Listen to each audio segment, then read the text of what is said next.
Chapter 12. The First Bomb. It was so sudden. The ear-splitting bangs, the screams, the confusion. Theo and Doug ran into the kitchen. Mrs. Theodorakis ran out. Her hair, her face, her apron were splattered with dark, dripping red. "Blood!" Sidel Pulaski cried, clutching her heart.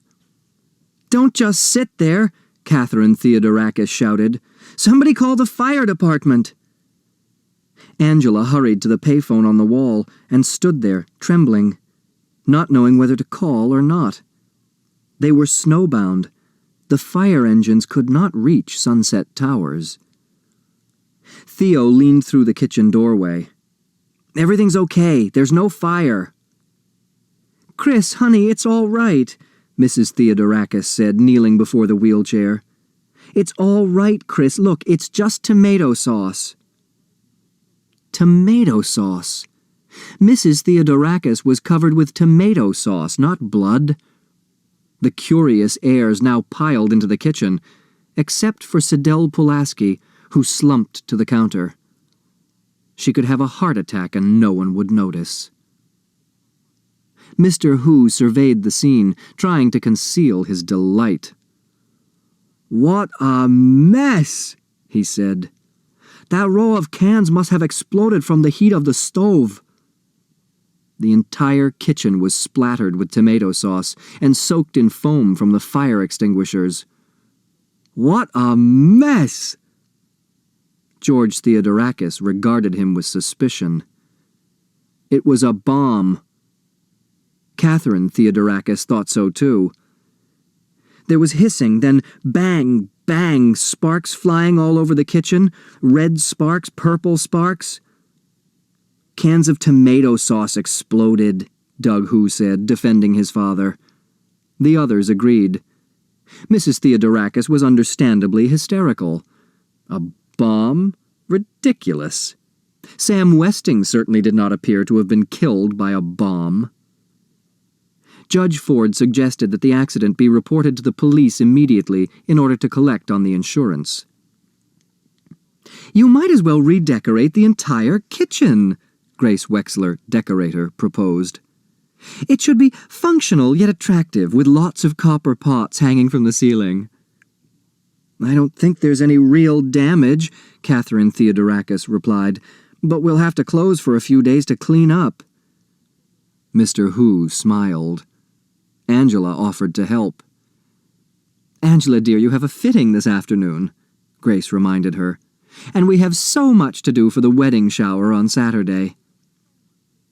In thumped Sidel Pulaski. "I'm fine now, just a bit woozy.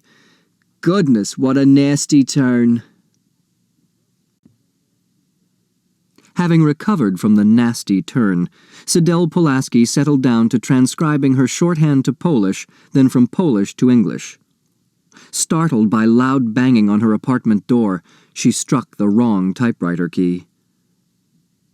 "Open up!" Recognizing the voice, Angela unbolted the door to a furious turtle. "All right, Angela, where is it?" "What?" "The newspaper you took from my desk." Angela carefully dug through the embroidery, personal items, and other paraphernalia in her tapestry bag and pulled out the newspaper, folded to the Westing obituary. "I'm sorry, Turtle. I would have asked for it, but you weren't around." "You don't also happen to have my Mickey Mouse clock in there, too, do you?" Turtle softened on seeing her sister's hurt expression. "I'm only kidding. You left your engagement ring on the sink again. Better go get it before somebody steals that, too." "Oh, I wouldn't worry about anyone stealing Angela's ring," Sidel Pulaski remarked. "No mother would stoop that low." The thought of Grace being the burglar was so funny to Turtle, she plopped down on the sofa and rolled about in laughter. It felt good to laugh. The stock market had fallen 5 points today. "Angela, please tell your sister to get her dirty shoes off my couch. Tell her to sit up and act like a lady." Turtle rose with a tongue click very much like her mother's, but she was not about to leave without striking back. Arms folded, she leaned against the wall and let them have it. Mom thinks Angela was the one who stole the shorthand notebook. That got them. Look at those open mouths. Because Mom asked to see it, and Angela does everything she says. Anyone could have stolen my notebook. I didn't double-lock my door that day. If Sidel couldn't trust her own partner, she was alone. All alone. Did Mom really say that? Angela asked. No, but I know how she thinks. I know what everybody thinks. Grown-ups are so obvious. Ridiculous, scoffed Sidel. For instance, I know that Angela doesn't want to marry that sappy intern. Ridiculous, you're just jealous of your sister. Maybe, Turtle had to admit, but I am what I am. I don't need a crutch to get attention. Uh-oh. She had gone too far. Turtle didn't mean it that way, Sidel, Angela said quickly. She used the word crutch as a symbol. She meant, that people are so afraid of revealing their true selves, they have to hide behind some sort of prop. Oh, really? Sidel replied. Then Turtle's crutch is her big mouth. No, Angela thought, hurrying her sister out of the door and back to their apartment. Turtle's crutch is her braid. The newspaper man called again to say he had found some photographs taken at Westingtown parties 20 years ago. One of those names appears in a caption as Violet Westing's escort, George Theodorakis. Go on, the judge said. That's all. He promised to send her the clippings in the Westing file as soon as he was shoveled out. The judge now knew of 4 heirs with Westing connections. James Hu, the inventor, Theo's father, her partner, Sandy McSuthers, who had been fired from the Westing paper mill, and herself. But she had to learn more, much more about each one of the heirs if she hoped to protect the victim of Sam Westing's revenge.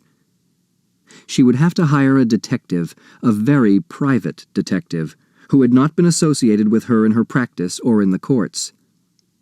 J.J. Ford flipped through the yellow pages to investigators, private. Good grief. Her finger stopped near the top of the list. Was it a coincidence or dumb luck? Or was she playing right into Sam Westing's hand? No choice but to chance it. The judge dialed the number and tapped her foot impatiently, waiting for an answer. Hello. If you're looking for a snowbound private investigator, you've got the right number. Yes, she had the right number. It may be a trick, but it was no coincidence. The voices were one and the same.